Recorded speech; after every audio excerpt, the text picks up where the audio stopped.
మామిడికాయ పచ్చడి చేస్తున్నాను. కొబ్బరికాయ మామిడికాయ పచ్చడి నూనెతో పని లేకుండా పొయ్యితో పని లేకుండాను. చొక్క నూనె అవసరం లేదు, పొయ్యి అంటించిన అవసరం లేదు, పని లేకుండా చేస్తున్నాను అనమాట. ఒక కొబ్బరికాయ కొట్టేసి ఉంచుకున్నాను.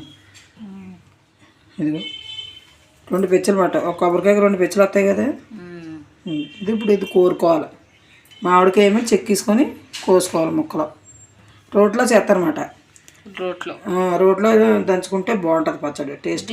ఏమేమి కావాలి ఇంకా? ఈ 12 పచ్చిమిరకాయలు తీసుకున్నాను. మామిడికాయ పుల్లగా ఉంటుంది కాబట్టి పచ్చిమిరకాయలు ఎక్కువే పడతాయి. కారం ఒక 6 ఎల్లిపాయ రెబ్బలు, కొంచెం జీలకర్ర, ఒక 1/2 స్పూన్ ఉంటుంది జీలకర్ర, అంతే. కొంచెం ఉప్పు వేసుకొని దంచేసుకోవడమే. బాగుంటుంది, చాలా బాగుంటుంది పచ్చడి. ట్రై చేయండి, మేము చెప్పినట్టు చేయండి, సూపర్ ఉంటుంది అన్నమాట. రోట్లో దంచుకుంటే బాగుంటుంది కదా, అదే మిక్సీలో ఆడేసుకుంటే మెత్తగా వచ్చేస్తుంది. ఇదైతే కచ్చాబచ్చాగా ఉంటుంది కదా, టేస్ట్ బాగుంటుంది. ఇంకేదో చూపించిన జీలకర్రన ఎల్లుల్లిపాయ. ఇప్పుడు ముందు జీలకర్ర వేసుకుని దంచుకుంటారు. ఇదో కొబ్బరికాయ అయితే ఇంకెలా కోరేసి పెట్టుకున్నాను. కొబ్బరికాయలు తురిమేసుకోవాలా?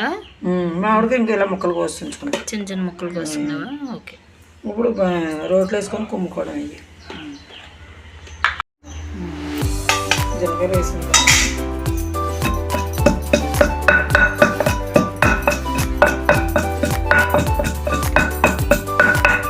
పచ్చిమిరపకాయలు ఇందాక పక్కన పెట్టుకున్నాను.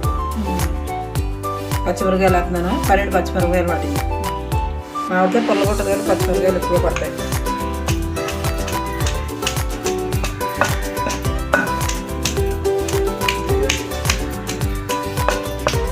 మిరపకాయలు తుల్లిపక్క నెమ్మదిగా దంచుకోవాలి. బాగా పేస్ట్ కింద దంచేసుకోవాలా? కొంచెం కసా దంచిన తర్వాత అప్పుడు మామిడికాయ ముక్కలు కొంచెం నలగాలి. కొంచెం నలిగిన తర్వాత అప్పుడు మామిడికాయ ముక్కలు వేసుకోవాలి.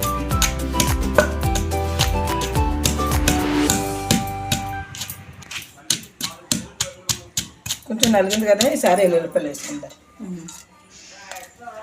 మర్చిపోయి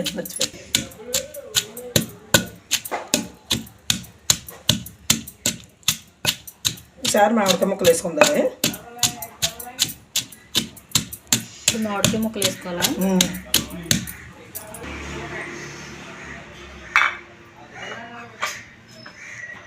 రుసుకు సరిపడా ఉప్పు వేస్తున్నాను.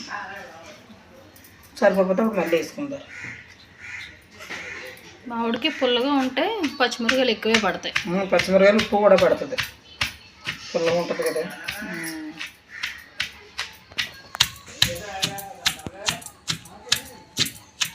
రోట్లో చేసుకున్న పచ్చళ్ళు ఏదైనా సరే టేస్ట్గా ఉంటాయి. మా అమ్మ ఈ పచ్చడి చేయడం కోసం ఈ రోల్ని తవ్వకాల నుంచి బయటకు తీసిందన్నమాట. మా అమ్మాయి పిన్ని ఇచ్చింది ఇది. అప్పుడు రుబ్బు రోళ్ళు అయ్యి లేక అప్పుడు మిక్సర్ ఉండేది కాదు, ఎవరో నూరుకొని ఇవ్వకపోతే అనమాట. ఇది చిన్న బాబా ఎప్పుడుదో అయితే నీది. అయ్యి బాబా ఎప్పుడుదో వాళ్ళకి ఉద్యోగం అని చిన్నది కొనుక్కున్నారనమాట. తిరగడానికి పట్టుకెళ్ళడానికి బాగుంటుందని. అప్పుడు గ్రైండర్లు అవి ఉండేవి కాదు కదా. తర్వాత పెద్ద రుబ్బు రోలు కొనుక్కొని నీకు ఇచ్చారు. ఇది నాకు ఇచ్చారు. కలిపింది. ఈసారి కొబ్బరికాయ వేసుకుందా, కొబ్బరి తురుము వేసేసుకుందా. కొబ్బరి తురుము వేసుకున్న తర్వాత ఉప్పు అదేమైనా తక్కువైతే అప్పుడు వేసుకుందా.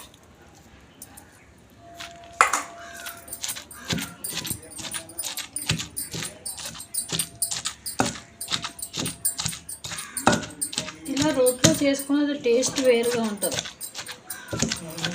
ఇలా దంచుకునేది లేకపోతే రుబ్బిసుకొచ్చే రుబ్బు రోలు పత్రం ఉంటుంది కదా, దీని పత్రం ఉంటుంది కదా, దాంతో రుబ్బిసుకొచ్చు.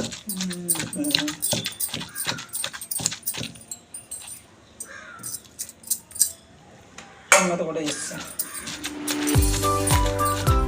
ఇప్పుడు ఉప్పు సరిపోంది లేదా చూసుకో.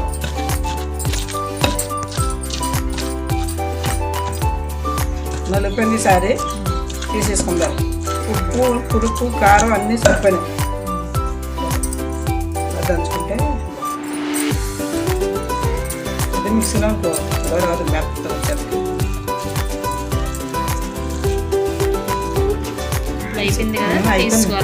ఈసారి గిన్నెలో తీసేస్తాను.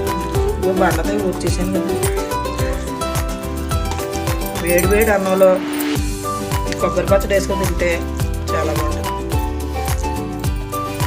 తినాలనిపించలేనప్పుడు ఇది వేసుకున్నారనుకో ఇంకా ఎక్కువ తినాలనిపించేస్తుంది. నోరు బాగాలేదు. నేను చేసినట్టు చేసుకొని ఈ రోటి పచ్చడి ఎలా వచ్చిందో కామెంట్లో పెట్టండి. మళ్ళీ ఇంకో వీడియోలో మళ్ళీ కలుద్దాం. బాయ్.